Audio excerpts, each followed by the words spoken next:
Carlotte, Good afternoon. how are you? I'm doing all right, and you? I'm good, thank Okay. you, and congratulations for filing to run for the Charleston County School Board and for taking the time to complete the Charleston County Republican Party survey.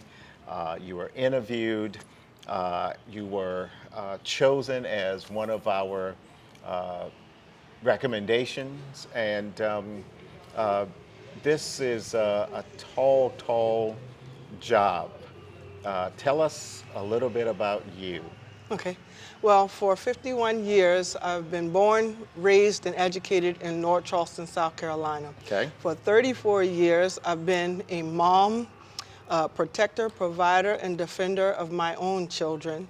For about 25 plus years, I have worked in children's ministry from preschool to the nursery and regular children's ministry, guarding their eyes, their ears, their hearts, and their souls in the Lord. For about 22, 23 years, I've been a faithful, devoted wife. For about 16 and a half years, I worked in Charleston County School District as a teacher's assistant. And for about 13 years, I was a Marine in the Marine Corps Reserves, where I worked in service support as a supply admin as well as general admin in service and support to our Marines that were deployed or that went on active duty wherever the Marine Corps sent them. So I am no stranger to serving my community. I'm no stranger to serving children, and I just want to do what's best for our children in the Low Country. So that's a great summary of who you are. Thank you for sharing that. So let's pretend you're elected. What are you going to do first, and what makes you the person that will get whatever it is you want to do first done? Well, the first thing I want to do is work in unity with the Charleston County School District Okay. to find an experienced, qualified superintendent. Oh, yes, that's And a then good first thing. the second thing we're going to do is oversee his job to make sure he has the best interests of all our children at heart. He or she? He though, right? or she, he Okay. or she All right. has our children's best interests at heart. And then the next thing I want to do is look at the budget and the allocations, because that's one of the main purposes of the Charleston County School District trustees, is to oversee the budget and policies and regulations in Charleston County. So if it calls for a forensic audit of what has already been allocated to make sure that the funds are going to the people and the children and the schools that it's supposed to go to, then I think that is much needed, because I know personally there's a lot of waste going on in Charleston County, and the things that we're wasting money on, I believe we can take that money and reallocate it towards reading materials, math materials, tutoring materials to help our parents help their children, because they have a stake in their child's education, and to help teachers to be effective in their jobs and making learning fun and educational for all of our kids. Well, I tell you what, apparently you've given some real thought to this. I've asked all of the candidates to talk about, you're elected, what are you going to do first? You've thought several steps ahead, and that's a good thing. So I want to move to the survey that I spoke of earlier, that each of the 34 candidates that we sent it to, asking for their thoughts and their completion. 16 of the 34 did do so. You're one of the 16. And yours was just straightforward, very straightforward, as the airplane passes over us here.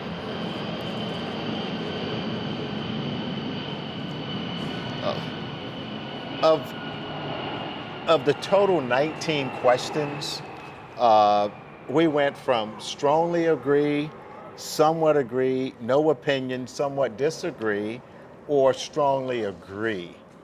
You were to the extreme right and left, in that either you were strongly in agreement or you were strongly in disagreement, no in between. So let's talk about this.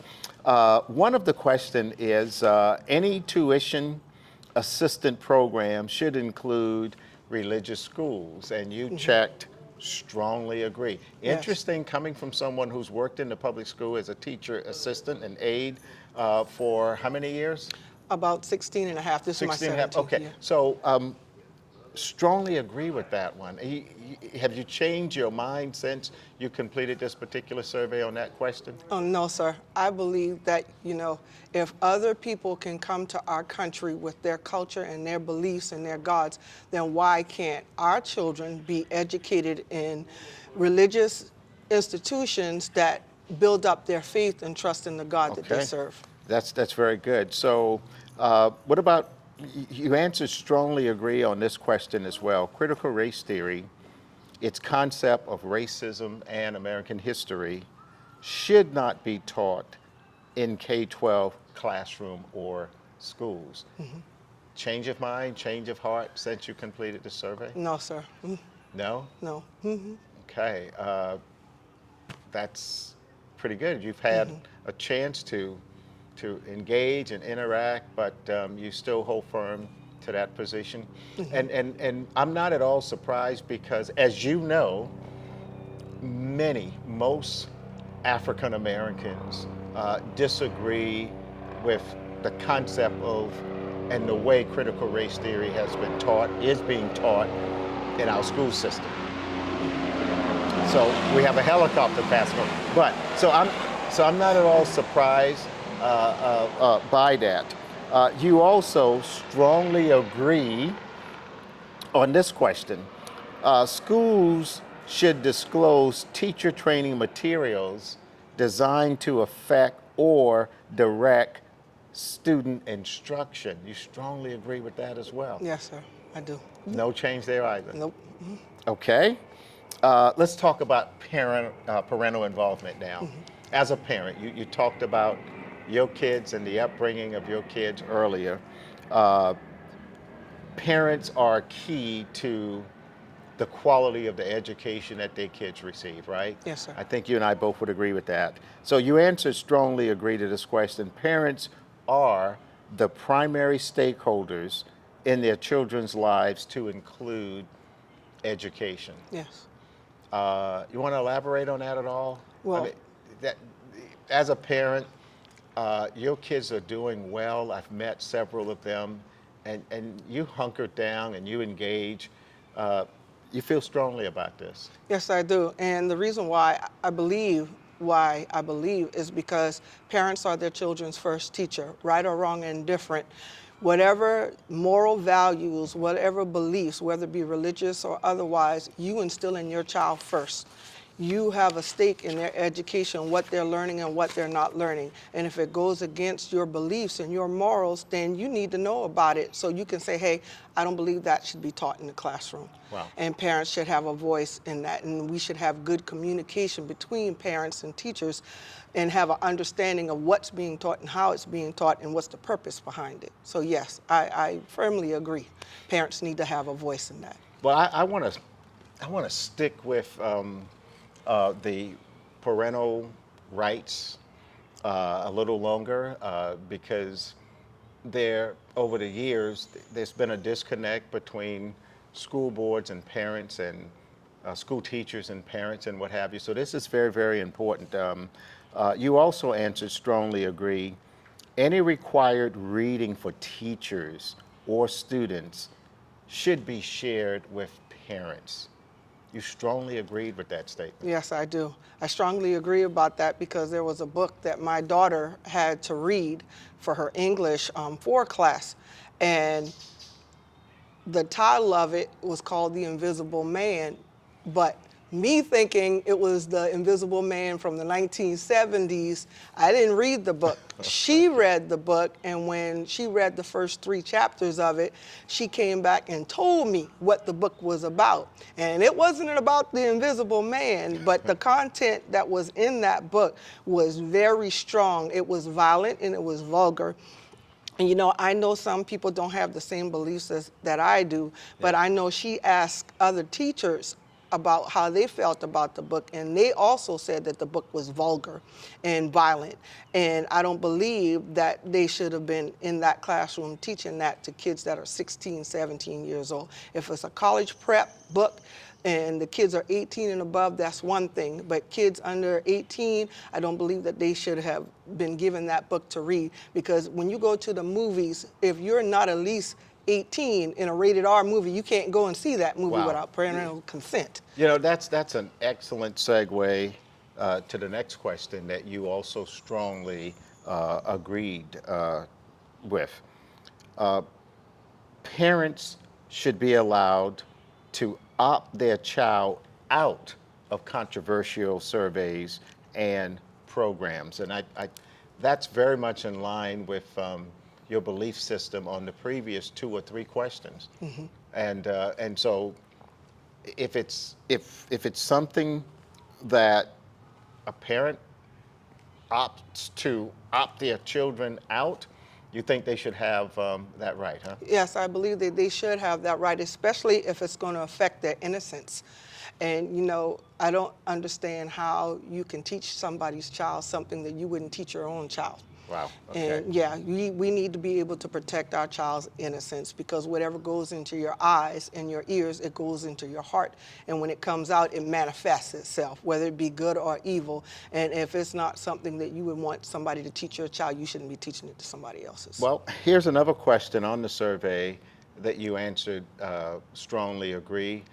And as you and I both know, uh, most African Americans strongly agree with this question as well. Biological boys who identify as girls should not be allowed to compete against biological girls or participate in girls' sports. Again, any change in position there? No, sir. I have 6 daughters, ranging from 34 to 17. And if you are biological male, you need to be using the boys' bathroom. If you're a biological female, you should be in the girls' bathroom.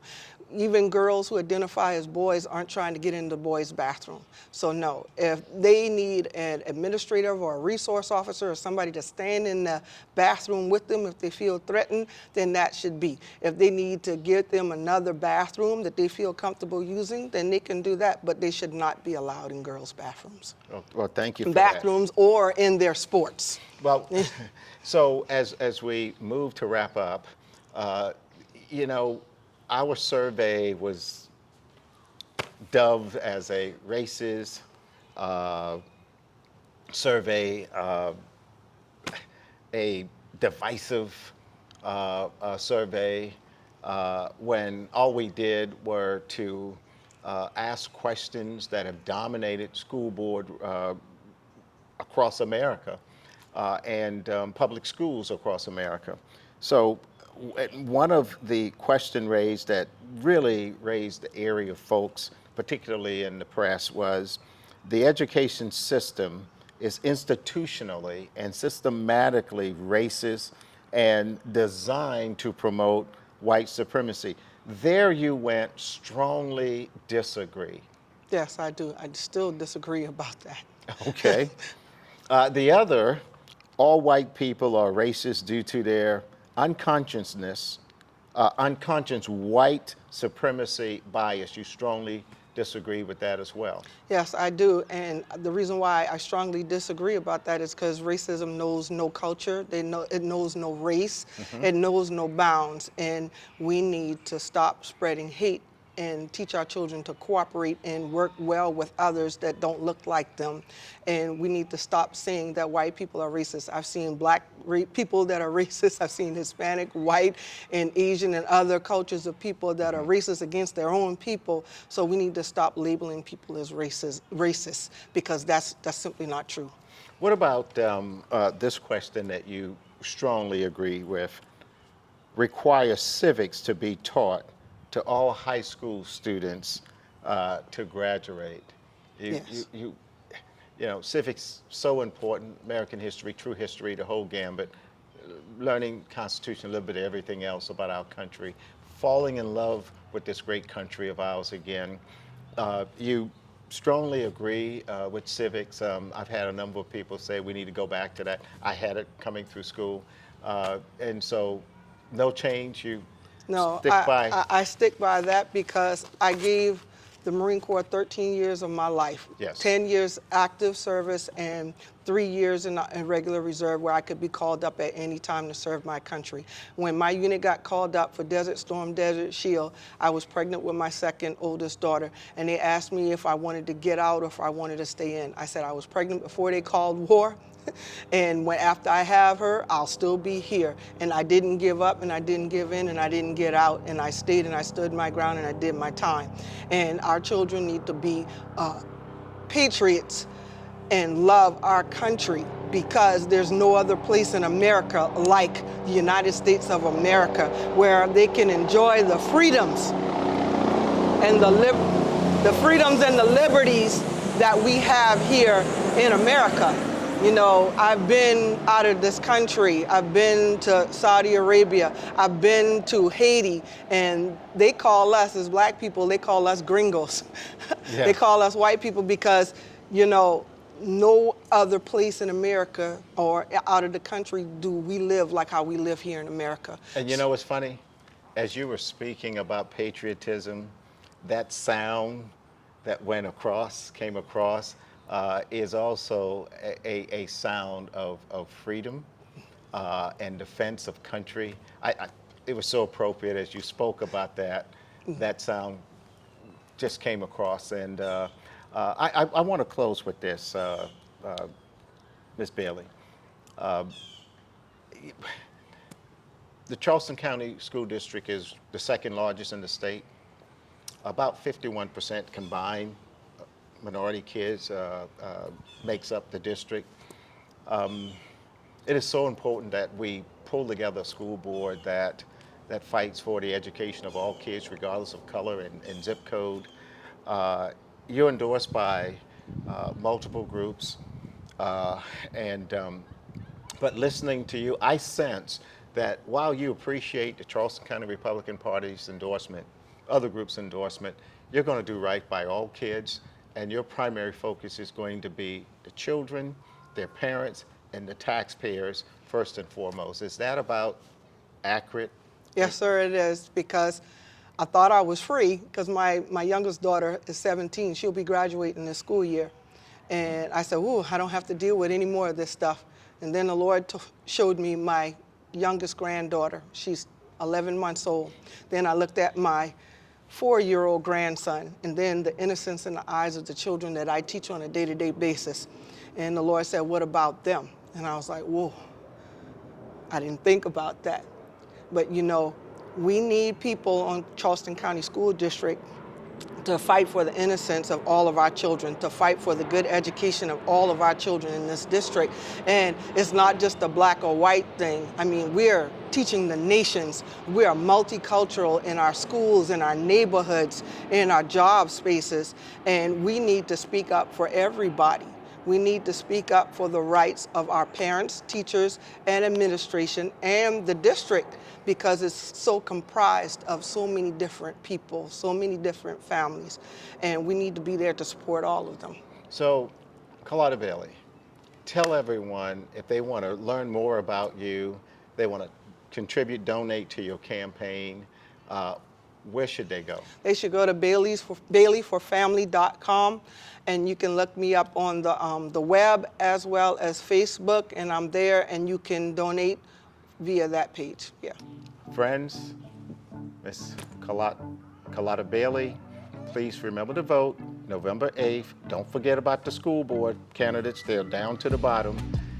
Congratulations for having picked up the endorsement of the Charleston County Republican Party. Thanks for coming in. Thank you, sir. You bet.